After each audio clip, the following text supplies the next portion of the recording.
Welcome to the course on optics. I have about 30 or 40 videos planned, but we'll see if those actually happen depending on what the interest is from people who comment on the video after I post it.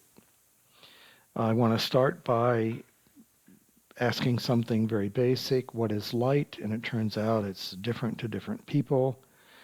Kind of the most restrictive definition that some people have is that it must be perceived by the human mind as an object. If it is not perceived by the human mind as an object, then they don't call it light. Personally, I find that a little bit arrogant, but I mean, if my cat sees it, I would kind of expect it to be light. But that's the definition that some people have. It has to be perceived by the human mind as an object. If you get a little less restrictive, if you just perceive it by the human mind as light, flashlight, whatever, that's okay. Most people are a little less restrictive, and they will allow that it's light if it's in the visible band, usually between 400 and 700 nanometers. If it is captured by a camera, it's still light. If it's detected by the photoelectric effect, then it's still light. We can be even less restrictive. We can say, well, if it behaves like light, if lenses will focus it, if mirrors will reflect it, if I can capture it by the photoelectric effect, then I can call that light. So mostly that includes the visible light plus the infrared and the ultraviolet, and maybe a little bit into the X-ray region. And then, of course, there are some people, a lot of physicists, tend to speak of all electromagnetic radiation as light. It's interesting. I ran into a lot of difficulties, even just talking about light sources. The light sources you see listed here, I'm going to handle them more or less in that order, and we'll see how it goes. Let's start with the incandescent light bulb. Generally, it's a glass bulb with a tungsten filament on the inside. You run electric current through it. The filament, when it's cold, has a resistance of about 9 to 30 ohms. When it heats up, that resistance goes up to about 120 to 360 ohms. The filament warms up to about mostly between 2700 and 3000 K. K stands for kelvins, which is degrees of absolute temperature. The glass envelope around the bulb is going to be much cooler, between 450 and 550 K. The reason that it's cooler is, well, it's larger than the filament. Now, all of the energy from the filament more or less goes out and hits the glass envelope. So it spreads out to a larger area. That's one reason it's cooler. And the glass is transparent at a large portion of the visible and near infrared spectrum, so it does not absorb that light. The color temperature of the light bulb is going to be pretty close to what the actual temperature of the filament is. The filament is not exactly a black body, and we'll get into that in just a moment. We will mention that the filament tends to slowly evaporate because it's hot, and most of the energy that it radiates is in the infrared.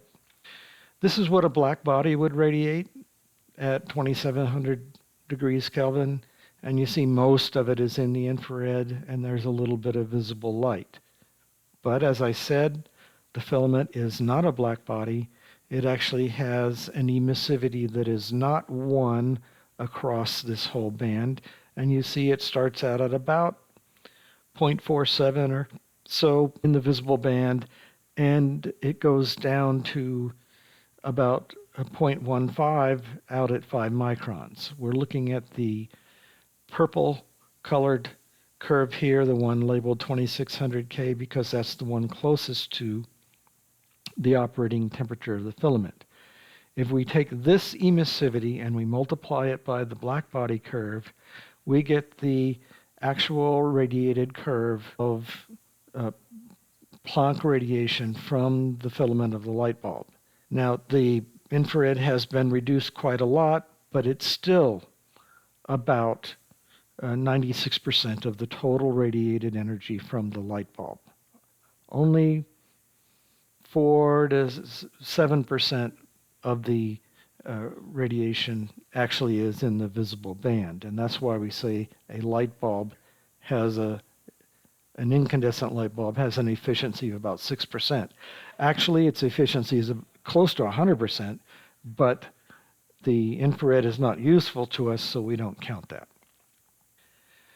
There is argon in the light bulb envelope, and that appears to slow down the evaporation of tungsten. In a vacuum, the tungsten evaporates at about 230 nanograms per second, but with argon in the bulb, that slows down to about 2 nanograms. So that extends the life of the bulb by more than 100 times. It's believed that the reason that the argon helps reduce the evaporation is because it increases the mean free path, or decreases the mean free path for the tungsten atoms as they evaporate. Another type of incandescent bulb is called quartz halogen. The main difference here is that halogen is in the mixture, and when the tungsten evaporates, it combines with either the bromine or the iodine and makes a compound that will not condense on the glass. The only place it can condense is where it's hot and it disassociates the halogen from the tungsten. Then the tungsten can then condense on the filament.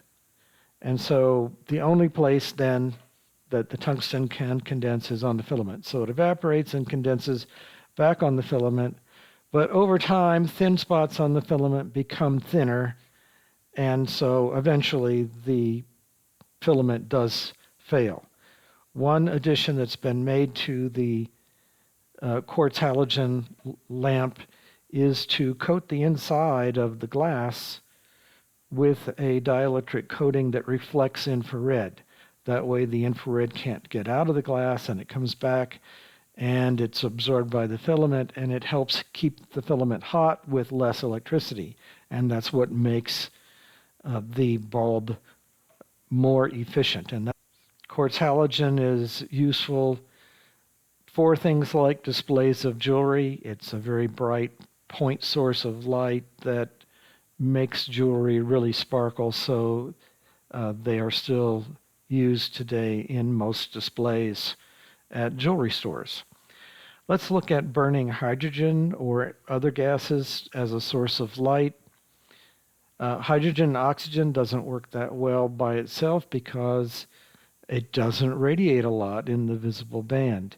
It does radiate in the infrared. Over here on the right, you see that water vapor does have some emissivity in the infrared, so you will get infrared radiation there. You will also get some ultraviolet from the OH radical, but the rest of the band, across the visible band, which is labeled here as the blue continuum, really has very low emissivity, and you have to look kind of closely to see the blue flame for hydrogen and oxygen. One thing that was done when they figured out how to do this was to take this hydrogen and oxygen flame and use it to heat up some quicklime, some calcium oxide. And it turns out that that is a very bright light source. It's called limelight, and it was used for a long time before the electric arc lamp, the Klieg light, was invented to use on stage. If you use regular natural gas, which is a lot of it is methane, even if you use propane or you use vaporized gasoline or naphtha, what you will get is a blue flame. Some people have thought, well, it's a blue flame because its temperature is so high. No, that's not the case. The reason that it's a blue flame is due to the carbon and CH and CN radicals in the flame. These are called swan bands, and they generally give you this bluish looking flame. You might ask, why does carbon give a blue flame? Because it's not soot particles. This is C2 radicals in the gas mixture. They're not soot. When you get soot, it's black. It has an emissivity that is very high across the whole visible band, and at these temperatures it will look yellowish. So if you see a yellow flame, you don't have enough oxygen, you're making soot, and you're not operating efficiently, but you're getting more light out. So if you're trying to use it as a light, I suppose that's a good thing. So what if you want to use natural gas or town gas for a light source? Well, the best way to do this is to burn the gas inside of a mantle, the mantle being a brittle ceramic that has a very high melting temperature. The ceramics that have been used are like thorium, cerium oxide, yttrium oxide. They've kind of gone away from the thorium because of the radioactive business. But these ceramics tend to be good, have good emissivity. That means they're black. Good emissivity and black are kind of the same thing, because Einstein showed that emissivity and absorptivity have to be the same. It's part of the same energy transfer equations. So the mantle then emits a lot of light. And so if you get it hot enough, you get a very bright light out of the mantle and not so much out of the gas. The mantle also has an advantage that it radiates less infrared, sort of like the tungsten filament. It doesn't have a lot of emissivity in the infrared, so it tends to radiate more visible and less infrared. In addition to that, the OH radical emits ultraviolet in the flame, and that ultraviolet is converted into visible by a phosphor like the yttrium oxide. These ceramics tend to also be phosphors, and they will fluoresce in the visible when illuminated by ultraviolet. That's called candoluminescence, and I have a reference here at the bottom of the screen if you want to go look up more about it.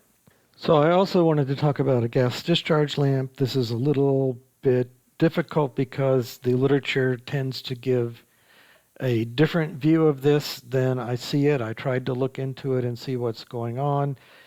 Some of the literature says that when you hook up a high voltage across the electrodes, the electrons head over to one side of the tube and the positive ions head over to the other side.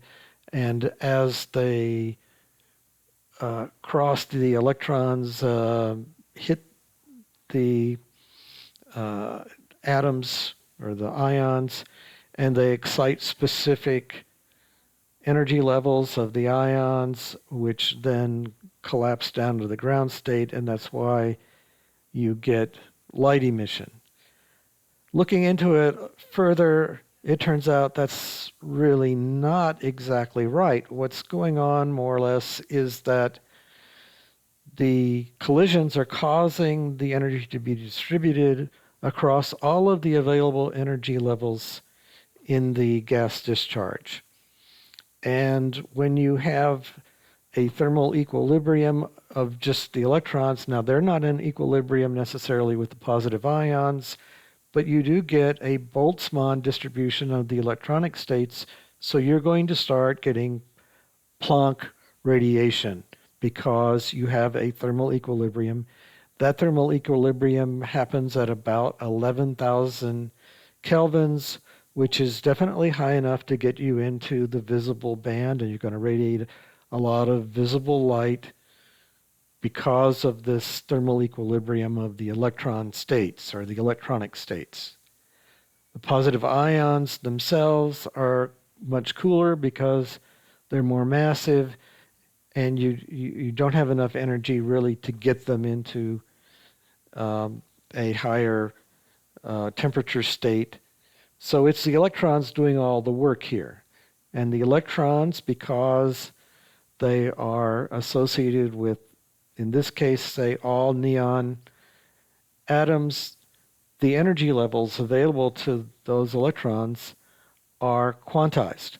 And those are going to give you specific wavelengths where the electrons can radiate light. This is not normal incandescence because only the electrons are at high temperature, but it is a type of incandescence. The emissivity of the neon will materialize at specific wavelengths. These are emission lines, and what causes it is that the electron gas temperature is high enough to excite these levels, and you have a cascade of electrons falling back toward the ground state on the neon atoms. When you look at the spectrum of a neon lamp, it exactly follows that emissivity. So you're going to get a radiation or emission pattern that exactly matches that emissivity of the gas. Now, one thing that happens is that the line width is not a completely infinitesimally narrow line. It actually is broadened. And I want to talk about why that is broadened.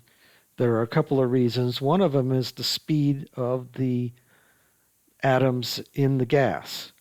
This is a Maxwellian speed distribution. The higher the curve is, the more probable the speed is, or the more probable the speed of a neon atom would be. And so, of course, the most probable speed is where the peak is. A little bit higher is the average speed. And a little bit higher still is what we call the root mean square speed. When it comes to the Doppler broadening of a line, it's not really the speed that counts. It's the velocity in the direction of your line of sight. Let's call that the x direction. And when we look at the velocity in the x direction, the most probable velocity is 0. That's where the center of the line would be. The most probable velocity being 0, and you have a Gaussian distribution, and the width of that Gaussian distribution is the square root of kT over m. K is the Planck constant, T is the absolute temperature, and m is the mass of the atom or the molecule that is moving. So we take a very narrow line width of an emission. So the line width is not 0. It's more than 0. Now, if you add into this the effect of the motion of the molecules, you get a Doppler effect. As the molecule is, or the atom in this case, is moving towards you in your line of sight, you're going to get a little bit blue shifted. And as it's moving away from you, you're going to get a little bit red shifted. Now, the motion of the molecules in the y and z direction in this case really doesn't have any impact on broadening. It doesn't change the wavelength. If it's moving perpendicular to your line of sight, that does not affect the uh, the frequency that you see. So the red and the blue shift is due to the motion of the molecules being a Gaussian distribution. So you get a Gaussian distribution of line broadening from this effect. There is another effect that is important. I drew it here as being exactly the same uh, peak amplitude, but it doesn't need to be. It could be lower, it could be higher. This is a Lorentz profile, and it's caused by what we call pressure broadening.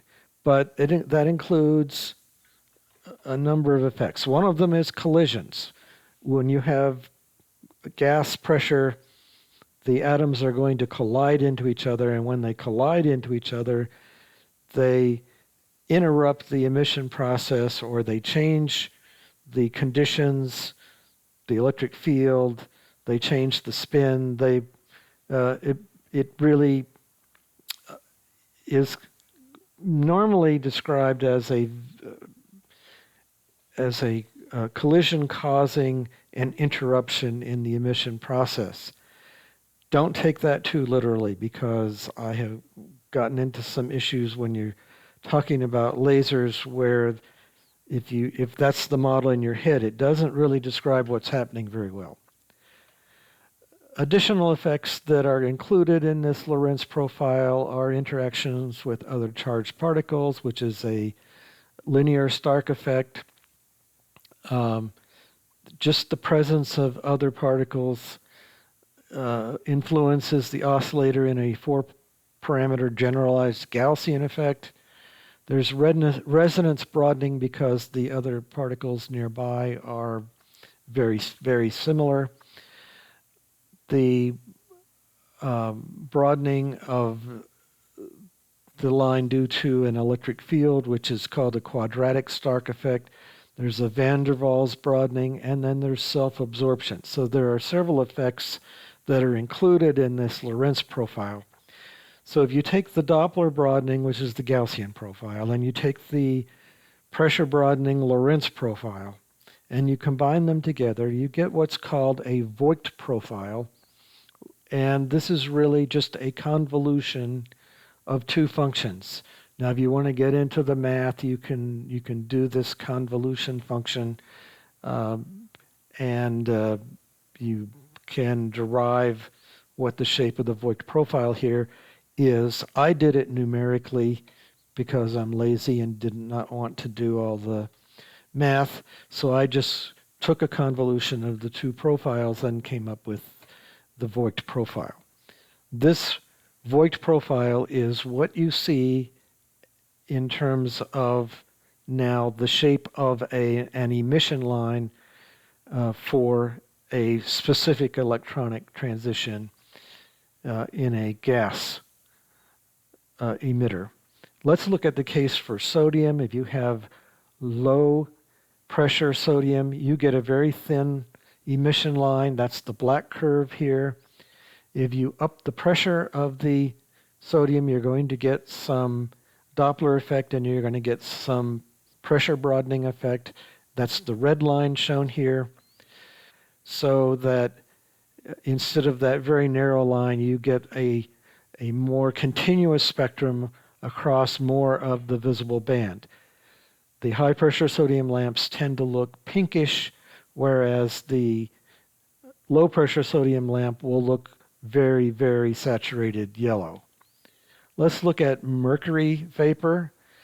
When you have very low pressure, you're going to get a single line at about 255 nanometers, which is UVC. It's not visible at all. Let's up the pressure to about half an atmosphere, and you see some blue and violet, green, and yellow lines are showing up. If you increase the pressure more to 1 atmosphere, it doesn't really change a whole lot. Up to 10 atmospheres, you start to get a little bit of some other lines coming in. But when you get to 50 atmospheres, then things are start to broadening out enough that you're starting to get a little bit of a continuous spectrum. Now, you go to 200 atmospheres and that becomes even more of a continuous spectrum, but your bright lights are in this blue and green and yellow. It's not really a very attractive color. So the mercury vapor lamp, which kind of looks like this usually, is going to produce a kind of sick color for skin. And people kind of look like they're in the morgue under this kind of light. And to kind of get around that, it's common to add phosphor coating to the inside of a mercury vapor lamp, and you get more of a white light. So let's move to LEDs, a light emitting diode. Here you see the working principle is that electrons move in one direction and holes move in the other direction. When the hole and the electron recombine, you get the electron changing energy state down to a lower energy state. And that energy level is called the band gap that you're jumping down to. And the band gap is characteristic of the particular type of semiconductor that you're using. So most of the light is going to be near a certain wavelength.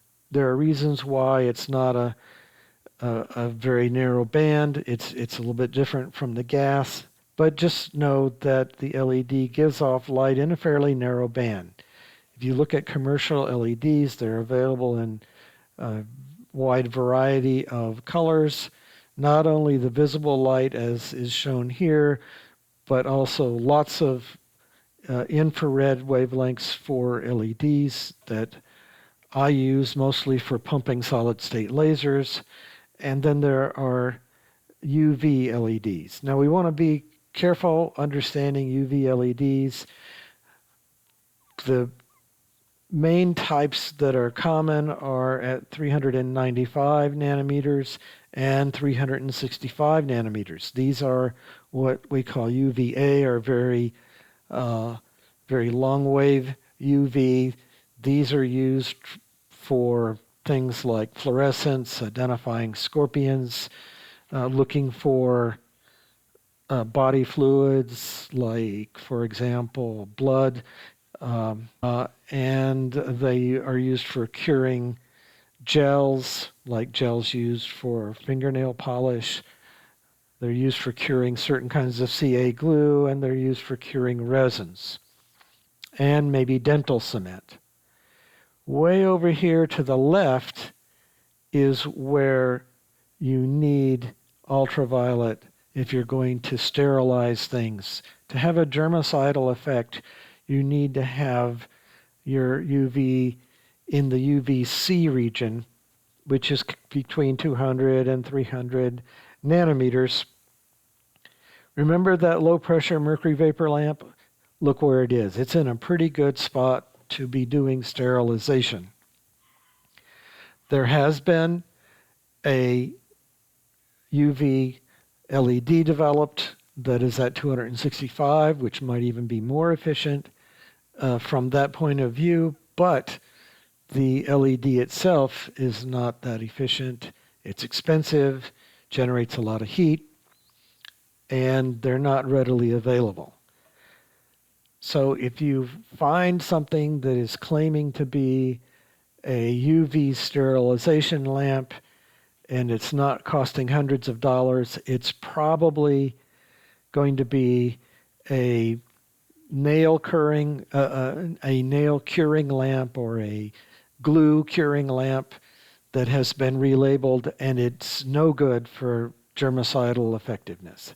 It's probably that the manufacturer just doesn't know that it's ineffective, or if he does know, he doesn't care. He's just trying to make money. Let's look at LEDs used for visible light. There are very common blue, green, and red LEDs. You put them in the same package, and then you can kind of generate any color you want. You can use them for a TV screen. One issue with them is that they don't really have a lot of light in between wavelengths. So a turquoise color or a yellow color is not really going to be illuminated very well by these LEDs. So if you're looking at a painting, this is a very poor way to illuminate it. But if you take the red, green, and blue, mix them together, you probably know that you can get white light from that, and that's how TV screens and computer screens and phone screens work. So let's look at that. Here's a LED residential bulb with the plastic frosted globe removed, and you see it has 15 LEDs in there. We're going to talk about how those LEDs are made white in a moment. But there's a little bit of circuitry there. Mostly it just makes sure that you get a current through all 15 LEDs, and it tries to control that current a little bit and rectify the AC voltage that's coming in. Another type of bulb that's used is a candelabra bulb, which is trying to imitate the filaments that you see in a good old incandescent bulb. And those filaments are really a string of very small LEDs that are covered with a phosphor to make them glow white. We'll talk about how that works right now. The LEDs are actually blue LEDs, and they're covered with a yellow phosphor depending on the color temperature that you want to get. So blue light comes out. Some of that blue light is absorbed by the phosphor and converted into yellowish light. And the spectrum that you get is something like this. This is a phosphor based on yttrium, aluminum garnet, and cerium. And you have blue light at about 450, maybe 460 nanometers. And it hits that phosphor, and you get a continuum of yellow light. The problem again here is that you don't get a lot of, in this case, you don't get a lot of green light. And so this may not be the best type of light to use, say, in a museum where you're showing artwork. You will need then you'll need museum quality LEDs. I want to talk about a different kind of LED. I want to talk about the driver circuit. This is actually for a Dubai LED, which we'll get into in a moment. This was reverse engineered by Big Clive. He has a very good YouTube channel if you're interested in this sort of thing. The circuit for the LED driver, just in the red section here, is just a resistor and some capacitors to limit the amount of electrical current coming in from the AC line coming in. It goes into this full wave rectifier, and then the capacitors reduce the amount of ripple that you get so that you get kind of DC current, and you get a voltage that's called plus V in this chart. And then that voltage is going to become a current that goes through the LEDs and a MOSFET to limit that current. And then there are two resistors at the bottom that help sense the current that you're actually getting here. This is the typical operating current, or we call it the operating curve of the LED. And let's start with the light output. As you might expect, the more current that you run through the LED, the more light you're going to get out. And that's pretty straightforward. If you look at the efficiency, as the current goes up to a certain point you start to get more efficiency, but after that point, the efficiency starts to fall off as you increase the current. The life of the LED starts to fall off immediately as you start increasing the current. So you might think that, well, a good thing to do might be to operate this LED at this low current, say about 3 milliamps. That might be the best place to do it. But you see, there's not very much light output. So you say, okay, well, maybe we need to compromise. So let's increase the current till we get a lot more light.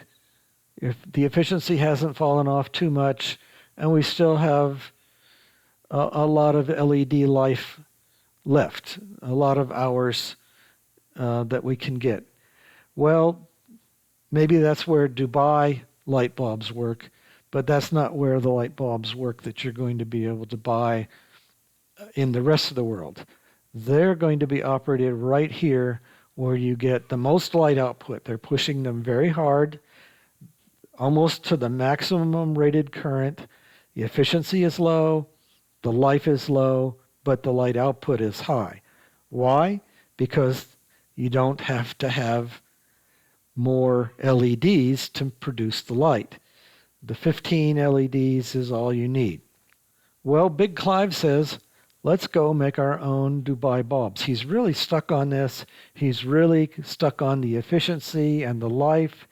So his method is to go take that bulb apart, remove one of those resistors in the current regulator circuit, and get less current to flow through. That makes the current fall in half. And so he makes his own, quote, Dubai bulbs by removing that resistor. There's another way that you can do this. I don't know why Big Clive didn't mention it, but you can just buy dimmable LEDs, use a light dimmer to set it to about half brightness, and then you're going to get more efficiency and longer life. Either way you do that, it's a little bit of a hassle, so those are some downsides to going in that, making your own Dubai bulbs by either method. Let's talk about the color temperature. Because you can change the amount of yellow phosphor you use and which yellow phosphor that you use, you can design or choose your light bulb to be anywhere from the color of a candle flame to blue sky. And there are names that are made up for these different colors, like soft white, warm white, cool white, bright white, daylight. And personally, I like about 300 Kelvin color temperature in my bedroom. Maybe I would like 6,000 Kelvin in my office because it's just a brighter white, and it's more compatible with my circadian rhythm during the daytime, and I'm likely to use my office in the daytime. So let's move from color temperature to the lamp efficiency. I put a lot of different types of lamps, incandescent, fluorescent, LEDs, all on this chart, and it shows how much more efficient LEDs are than incandescent lamps and even halogen lamps. So by putting LEDs in our fixtures at home, we reduce the need to build more power plants and burn more coal. And that's really the motivation behind that. Let's quickly move to grow lights. Grow lights are kind of a special light source. They're really just tailor-made spectrum to go along with what plants need. Here you see the chlorophyll A and chlorophyll B mostly absorb red and blue and not so much green. There's a reason for that. It goes back to the purple bacteria that was in prehistoric times and the purple bacteria used up all the green light, so the cyanobacteria developed where they would use the what light that was left over, which was red and blue, and then the purple died off, and so we're left with the green plants today.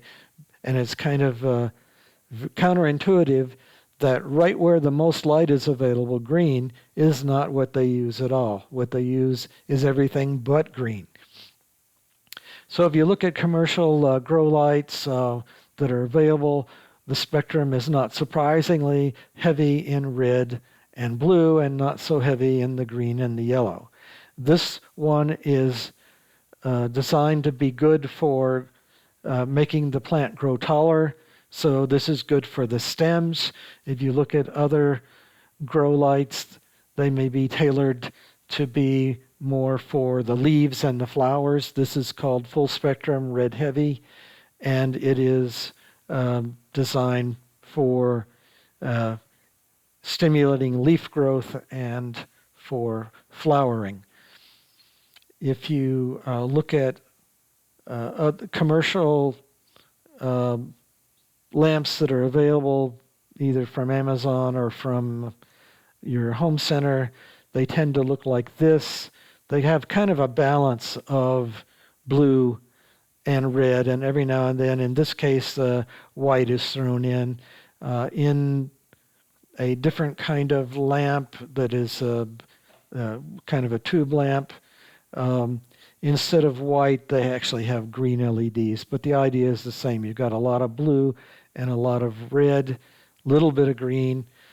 And if you look on the box at the spectrum that particular lamp provides, it is kind of heavy in both red and blue. So it's kind of a balanced overall,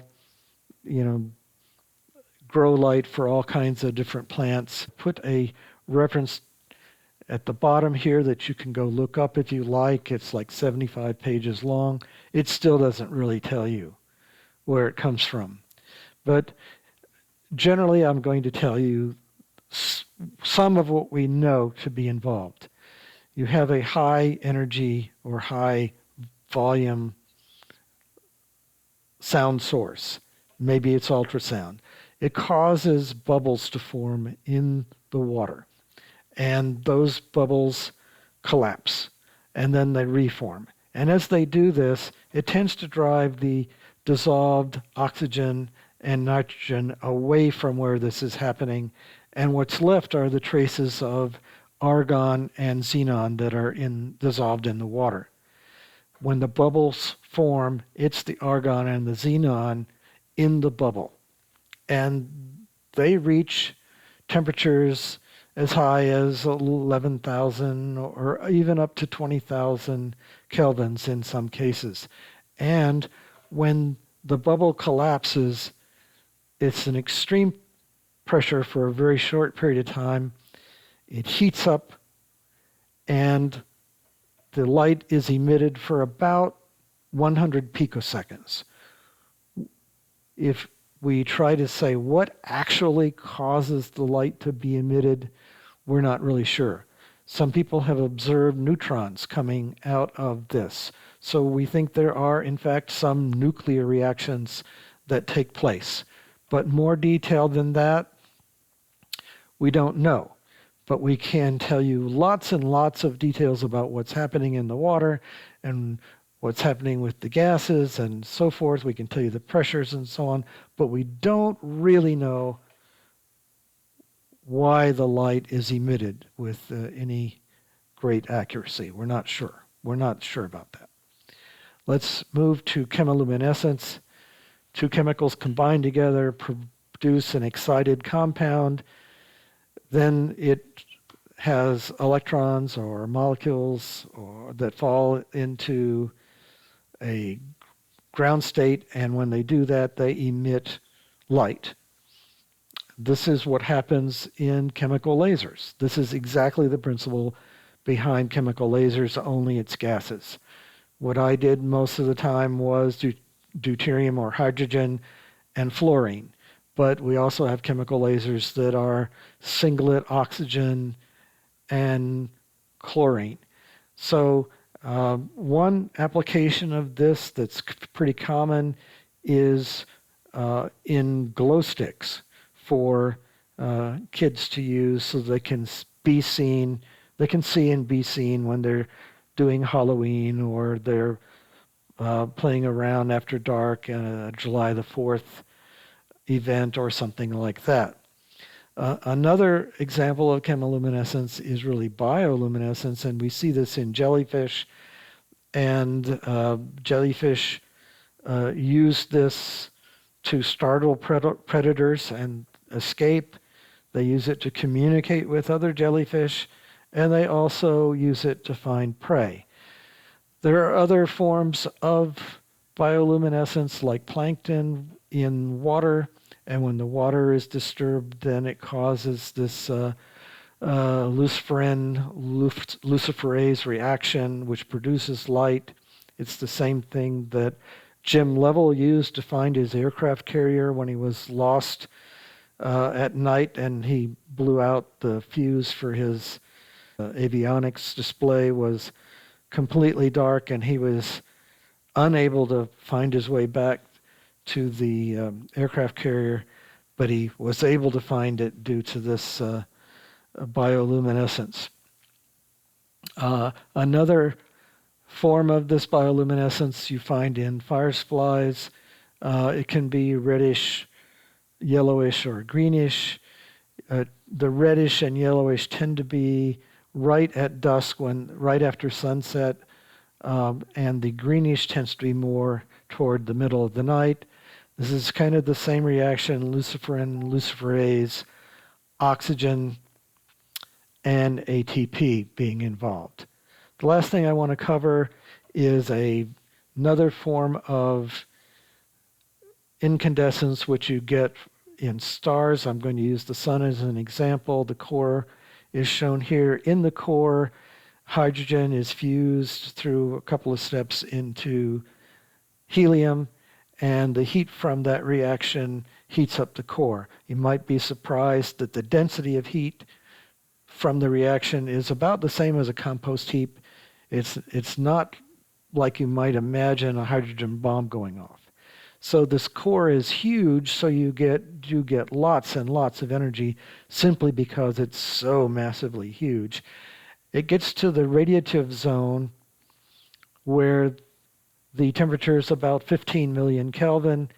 It radiates photons, but they don't get very far. They get absorbed by nearby hydrogen, and then it's re-radiated, and then it's absorbed again and re-irradiated. And this process goes on for about 171,000 years.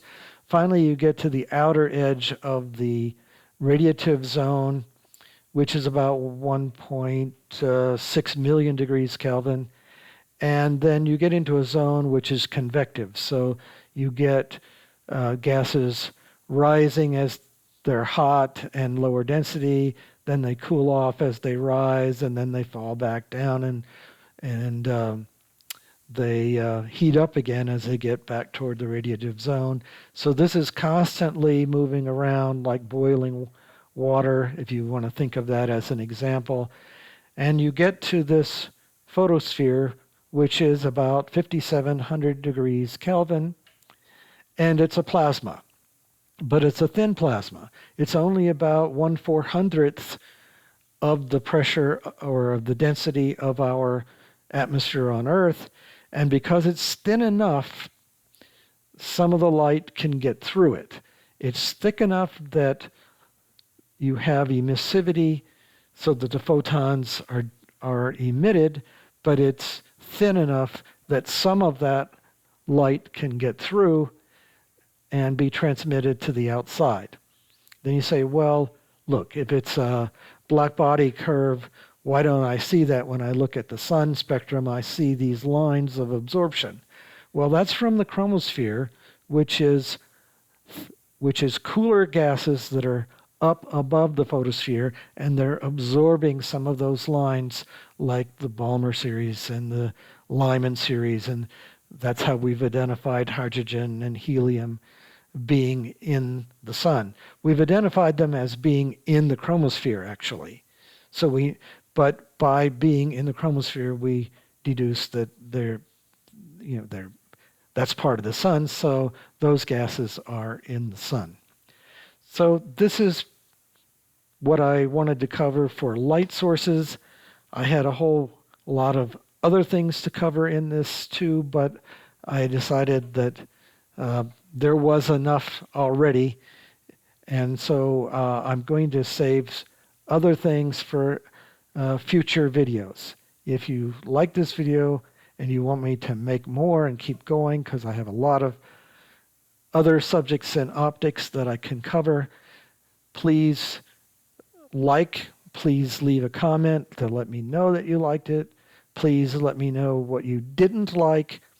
I probably say and way too often because I'm not reading a script when I do this. I probably ought to make future videos by reading a script, and you can tell me that in the comments if you think that's true. And hopefully I will be encouraged to make more videos. See you next time.